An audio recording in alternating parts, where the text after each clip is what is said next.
You, how you doing? Good morning. I see the rest of them all the time. I don't see. Say what? I see the rest of these people all the time. Well- It's occasional. Coach, we saw a few injury updates come through this morning Yeah. with Mo and Jalen. How's Mo doing after his surgery? Mo's surgery was successful. We actually FaceTimed him a little bit yesterday with the group, so that was good to see him. Post surgery. Jalen, obviously the images came back. With what we thought, back strain. So we'll just continue to monitor him as this goes on and see how he keeps responding to what we do. Heard a little bit about that call with Mo from Goga yesterday. So there was a little bit of chatter that he could still cook everybody while still being hurt. Coming post-surgery, he absolutely had the nerve to say, and I'll still give you guys buckets. But that's him. You know what I mean? Like, that's what these guys feel about him. That's the way he feels. And that's just the group and, that these guys have created amongst each other. The trust, the banter back and forth, and just the good vibes that these guys have. Paolo went through practice yesterday and he was upgraded to questionable, regardless of whether he plays tonight, tomorrow, whenever. Just to see that questionable, that next step take, just how big is that for you guys? Huge. Just being able to see no longer out is very big for us and this group, as well as for him. The rehab he's put in, the time he's put in, the mental focus he's had to have this entire time, just to stay the course, to keep the same demeanor, but just knowing at some point that it was going to happen, but just his ability to stay the course regardless of all of it. As you begin to kind of plan, kind of reintegrating him into the lineup, or like how to kind of meter him back in, what are the conversations like in saying, you're probably not going to be playing 35 minutes right off the bat, or how do you monitor how he's feeling as he begins to get back into the swing of things? It's a very interesting balance to have. You want to push a guy to where they get their level of conditioning back, but you also don't want to get it to the point of fatigue. So with that, it's just constantly talking about having patience to know that it's going to take time to get back, and giving yourself the focus and the knowing that you're not going to be what you were from right at the beginning. You've got to give yourself some time with that, and that's okay. And it's the same thing with our lineup, same with rotations. That's going to take some time. It's going to take patience on all of our part to be able to integrate it back the right way. Now that we're nearing pretty close to the Paolo return, always talking about the growth. Where has Paolo grown off the court, being on the sideline that he can apply on the court? Well, I really think, being able to see the game in slow motion when you're not checking back in, you now see it from a coach's perspective. And these guys have all talked prior to game, whether that be Franz, that be Paolo, that be Mo, the first play of the game, allowing them to see exactly what the coaches feel when we're running an execution to start the game. So the game is slowed down for him. I mean, he's already was seeing it that way, but now being able to be all the way out and understand what's happening on the bench during games, timeouts, being able to really communicate with his teammates, the flow of the game and how to, find their best rhythm as well. Looking towards the game tonight, how do you slow down a player like Anthony Edwards that's just been on a tear lately? I mean, leads the league in three-point makes, and I just think you just have to make it difficult. You've got to throw different looks at him. I think that's one of the most important pieces. Keep changing the defense up, because with great players, you're not going to necessarily stop them. You just have to make their job more difficult. You have to make those shots a little bit tougher.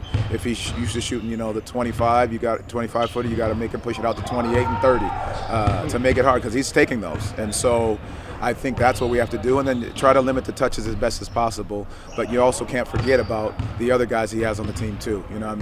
Julius Randle has been an all-star. Rudy Gobert is still a defensive player of the year at times and an all-star. So those are guys that you have to still stay focused on in what they're doing as you're still trying to make Ant's job difficult as well. And he says he doesn't like double teams either.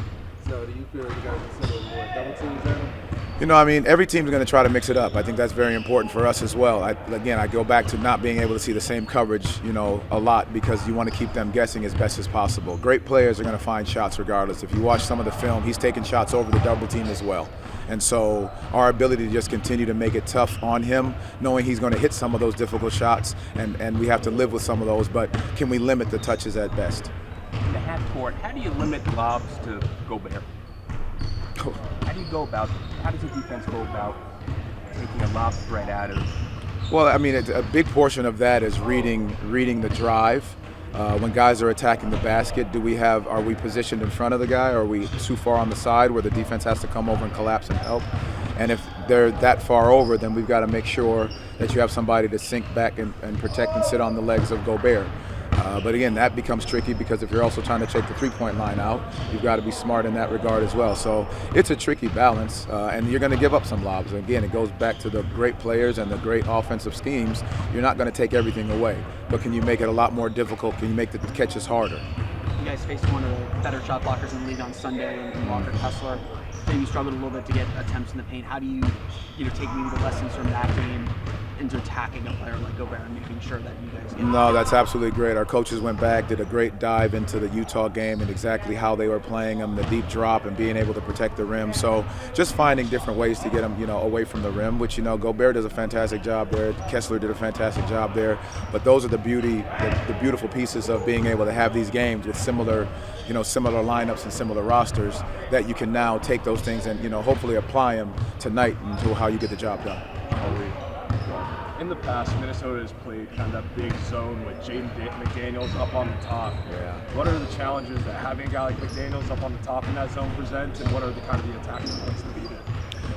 He's a long, rangy, lanky defender, that gets his hands on the basketball quite often. So I think it's the same thing we've said, regardless of the defender, you've got to have quick ball movement, quick decisions, look to attack early, and take what the defense is giving you, versus trying to force issues. I mean, we saw that a little bit in, we talked about how Anunoby is in New York. Like he's strong, he's aggressive, he's an active defender. So just being able to make the quick decisions because the ball's going to tend to move faster than bodies.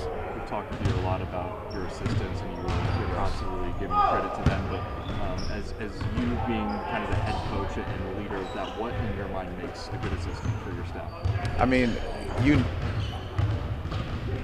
we have phenomenal assistants, I just say that. I mean, I think 4 or 5 of them will be head coaches in the next couple of years because they have that care factor, they have the work ethic, they have the attention to detail, to focus on the game plan, but they're serving these guys, they're serving these young men to help them be the best version of themselves. I think when you do that, good things happen. When you're looking out for the others to make them reach their best and their full potential, I think that, to me, that's what makes a fantastic assistant, that you're not afraid to work, but you're also pouring into all those around you.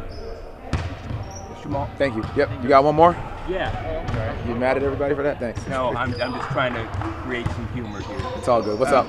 Do you expect Will Paolo play tonight? I'll let you know tonight. You have to talk about Joe. Just make sure everyone knows on their toes. On their toes for Joe. Absolutely. Absolutely. How are you feeling? I feel really good. Yeah, just happy to be back, participating in practice, and just back with the team. Mentally, what was the most challenging part for you during this time, and how did you kind of overcome that or work to overcome that? I would say just being away from the game, being away from my team. Obviously I was still around in terms of watching. Oops, sorry, that's somebody's mic. But I just honestly I leaned on my teammates, my friends, family. Just talking to them. I had way more time than I've ever had. Not being able to do anything. So it was a lot of sitting around. And honestly, the time flew by. I remember first getting hurt, being like, it's going to be a long, long time to be out. But honestly, I can say the time, went by fast, and I'm just happy to be at this point. And how did it feel for you to see these guys continue to grow, to figure it out, and to see them get big wins like the one against Miami, the Knicks? How did that feel to kind of see this team come together and figure it out? Yeah, I mean, it's amazing, really. Thinking back to when I first went down, it was just those 4 games, and then after that, they were rolling. Franz was carrying, and then he went down, and I think that was the true test, for our team, our 2 main guys being out, and guys stepped up even more. So it's really encouraging for, guys who are out, seeing their teammates step up, get wins, still play the right way, and just uphold that standard that we set, at the start of the season. It's really encouraging, and it just makes you excited for when we get back to full strength. Do you have a sense of kind of how you'll be reintegrated back in? We talked to Mose, and he said it was going to be a process a little bit, but you kind of have a sense personally as to what that process is going to be like for you? No, I mean, I'm sure it'll be a process. I won't be playing 40 minutes the first game, but you know, just listening to the coaches and trainers, and trusting them, and yeah, just going along with it. You know, hopefully I'm not restricted for too long, and I can get out there and play my regular minutes at some point. But you know, I'm not going to try and push it or force it. Whatever they have in plan or have in store for me as far as playing, I'm going to follow it. You obviously they always say like with rehabbing injuries, it's about the little victories, taking those little steps. Like how did you kind of have to reorient yourself to like celebrate those little victories or like see those steps as you got closer and closer to coming back?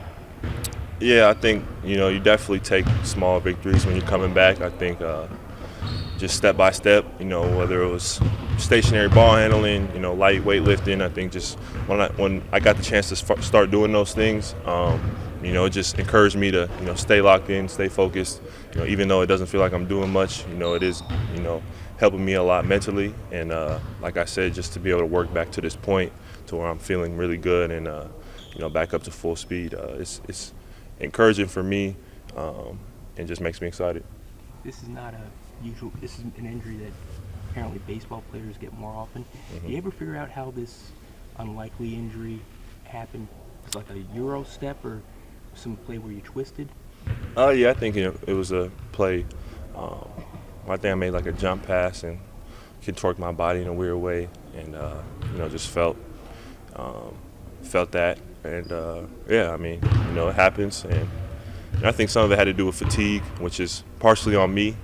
You know, I was playing really well, so I was maybe not telling guys or the team when I was tired, and so I think fatigue maybe had something to do with it. Just, you know, playing so hard, so definitely got to start listening to my body. You know, no matter how good I'm playing, you know, if I'm dead tired, I got to come out the game. So that'll be my next step.